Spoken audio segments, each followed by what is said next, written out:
And folks, I'm a little cold. I'm actually warming my hands. I'm not trying to mimic my emoji right here. But listen, I'm super excited today. This is episode 30.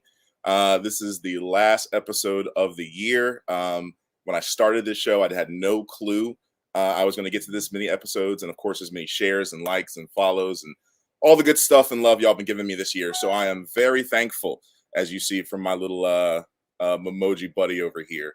Again, this started back in March. This was just an idea, a way to, share my connections with my LinkedIn audience.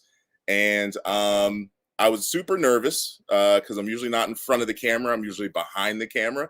But I jumped into it and it was really awesome. Like I said, I have no schedule for this show. Sometimes I'll be in the clouds and have no clue what's going on with my schedule. So again, these happen on random days at random times with some amazing people. But the support has just been so awesome. You have kept me at peace. I do thank everyone again for liking and sharing. And y'all, my family. I love y'all for all the good vibes and looking forward to 2022. I got some awesome things coming in the new year. And hit me up. If y'all want to come on the show, y'all want to be guests, y'all want to partner with the show, let me know because we're taking it to new heights in 2022.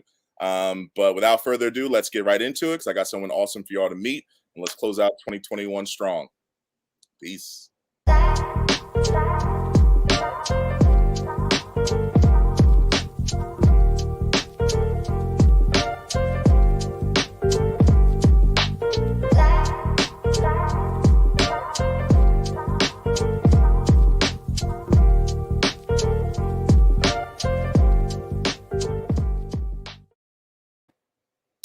So everybody, welcome to the last episode of Zoom with Zach for 2021. As always, please like, comment, share. Again, I'm super grateful and thankful for all the folks who have tuned in this year, for all the folks who have watched, whether it be on LinkedIn, on Facebook, on my YouTube page. Just really grateful. So thank you all for that. And I'm closing out this year super strong with one of my fellow owls, a woman who I respect to the utmost because I had a chance to work with her a lot over the past couple years, which I'll tell you what that's been all about. But to all my Temple folks, y'all probably know her. To those who don't, you should get to know her. And that's the awesome Miss Kendra Plummer. Kendra, how you living today? I'm good. How are you? Thank you for having me. Of course. I'm doing great. I'm so excited to have you here. And let me give people a little bit of background. So, and Kendra, what year did you graduate? Because I don't think we were there at the same time. I graduated 2013. 13. Okay. So Mm-hmm. I'm wild old. I was 08. But Kendra was in the tourism hospitality side of the school that I love dearly, sport, tourism, and hospitality management. And like me, she's an entrepreneur. She went out here and crushed it. Actually, Kendra, I don't even want to do Elise Capital any disjustice. How about you tell folks about your business and what you're doing now? Sure. So Elise Capital is a hotel investment firm based in Atlanta, Georgia, and we acquire hotels. And our purpose is to expand the opportunities and realization that people can become hotel owners and to remove those barriers so that we can provide more access to opportunities in hotel investments, which can therefore lead into the funnels of closing the extreme gender and racial wealth gap that we have in the US today. So it's purpose to do our little contributions to increasing what wealth can look like in the hotel space. Indeed. And I'm going to call it a major contribution because you've been crushing it.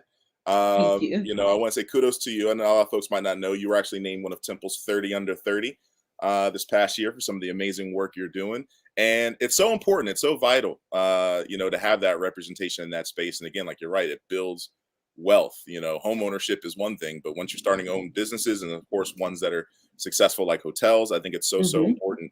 And kudos to you. Tell us about this too. I believe you got your first hotel deal done recently. Tell us a little bit about that.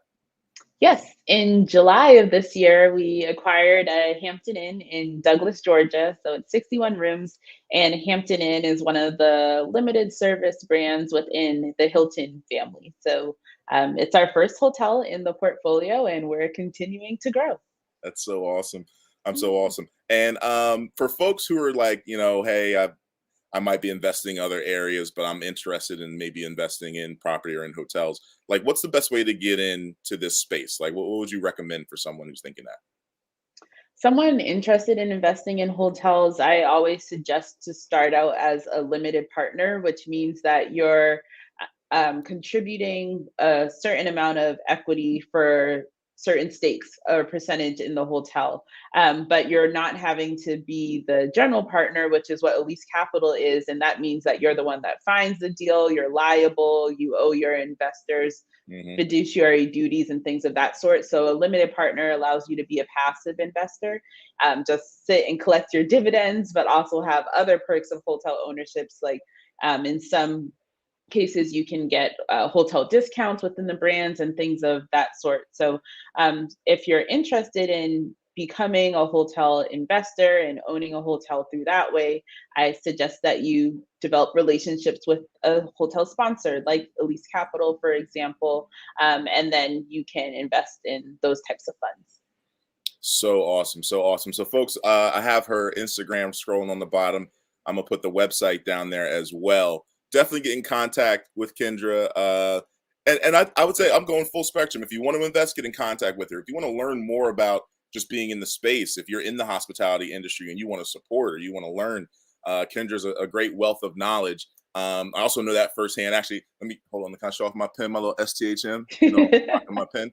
Um, I'm one of the co-founders of the Minority Alumni Coalition, which is an alumni group at SCHM. And Kendra came on to be our one of our chairs for our education committee, and she crushed it. Like, she helped us get this thing off the ground during a pandemic while she's running her own business, which I understand those multiple hustles.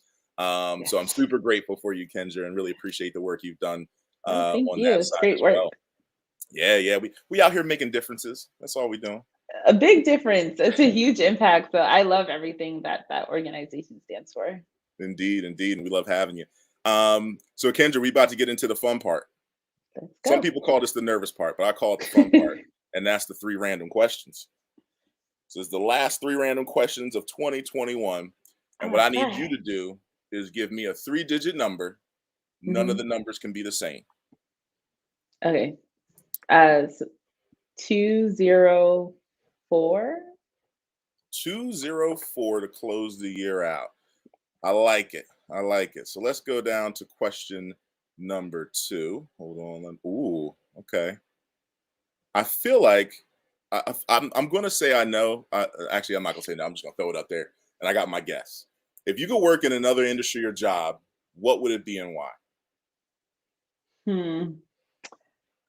I actually don't have an answer for this one. There is no other industry I would want to work in. You know what? And you know how I know that's true? Folks, I send people these questionnaires to give me some details on them. And when Kendra responded to what she liked to do, you see at the bottom, that joint say travel. She didn't put nothing else there but travel. I was like, okay, Kendra, that's what you into. I'm So consistent. hospitality is your space, I see. Um, could you see yourself being in another position in the hospitality industry? I could, but it would be kind of similar. So, Hmm. what I do right now with Elise Capital is we're a general partner and we have investors. What I could also be doing is just owning a hotel by myself, and maybe not a hotel, but more of a boutique hotel. So, maybe that's a 20-room hotel or a bed and breakfast. I could be Hmm. doing that instead and still find that enjoyable, but I wouldn't be helping as many people.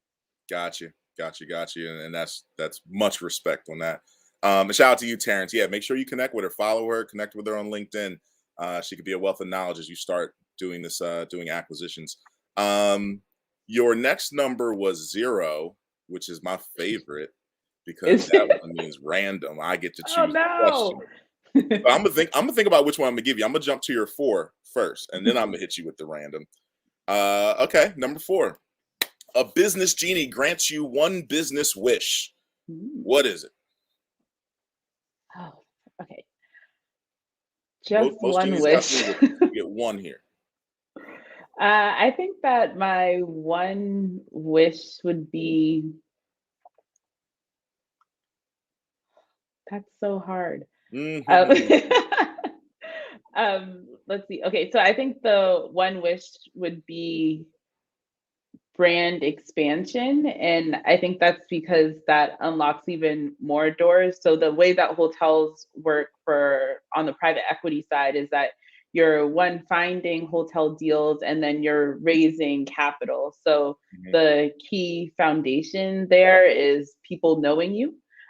So the brand expansion would allow as many people as possible to know us, which would make closing deals faster and easier. Mhm. No, I hear you on that, and I'll follow that up with on that brand expansion side. I know that for a lot of businesses, it's really that first, sort of flag in the ground moment that then allows things to expand and to grow from there. So again, kudos to you in the first acquisition, earlier this year. I think that starts to like steamroll for you. At least that's what I'm praying for. That now that turns into another one, and combined with the brand, you're building the portfolio. Those two things together, blowing you up is what I want to see. Yeah. Um, so let's see here. What question do I want to give you? Ooh, I like this. This is one of my favorite questions. I don't Not a lot of people pick number 9. I don't know why. But I'm gonna give you number 9 question, which is what's one of the biggest hurdles you've overcome or a hurdle you didn't overcome, and what have you learned from it? The biggest hurdle I've overcame is this entire pandemic because it hit the hotel industry as one of the hardest Right, industries hit. right. And so breaking out as an entrepreneur at the end of 2019, not knowing that this was going to come, but always having the goal of hotel acquisitions and investments and ownership. That was a big hurdle because lenders weren't lending to hotels because they didn't see them as good investments through the first 3 or so months of Mhm. the pandemic.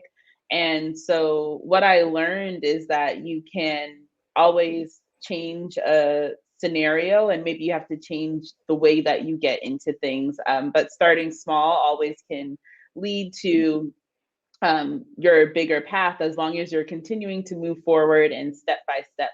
And that's what we did. So we were able to acquire our first hotel this year.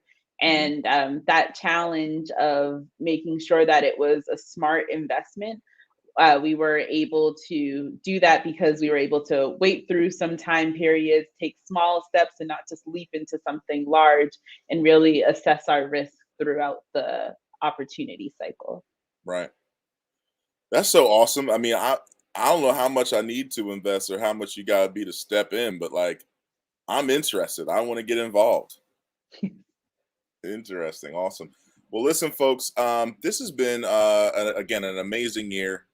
Super excited to have had 30 amazing people as guests on the show this year. Lovely to close it out with you, Kendra. I respect you and love what you do, and hope to be both a cheerleader and someone who helps you grow in some form or fashion. I just want to see you win in these hospitality streets. But again, folks, thank you so much for watching. Continue to share, like the show, and always feel free to follow Zooming with Zach on any of our platforms and go and look at old episodes. I want these to be evergreen. You can always go back and connect with these folks. You can see what they do and then watch an episode to get to know them a little bit. And they're always open for you to connect. So please do that. And I look forward to bringing you some new heat in 2022. With that, I am out for the last time, and I leave it to you, Kendra, to close the show. Peace. All righty. Well, thank you, Zach, and thank you to everyone joining in for this episode, the last final 30 episode of Zoom In with Zach. I hope that you have an amazing 2022. Feel free to connect with me, especially if you are interested on the hotel side and what that looks like. You can connect with EliseCap.com and follow us at EliseCap on Instagram and Elise Capital on Facebook and LinkedIn. So wishing you all an amazing 2022 and looking forward to all the things that you, Zach, accomplished with this platform. So have an amazing year.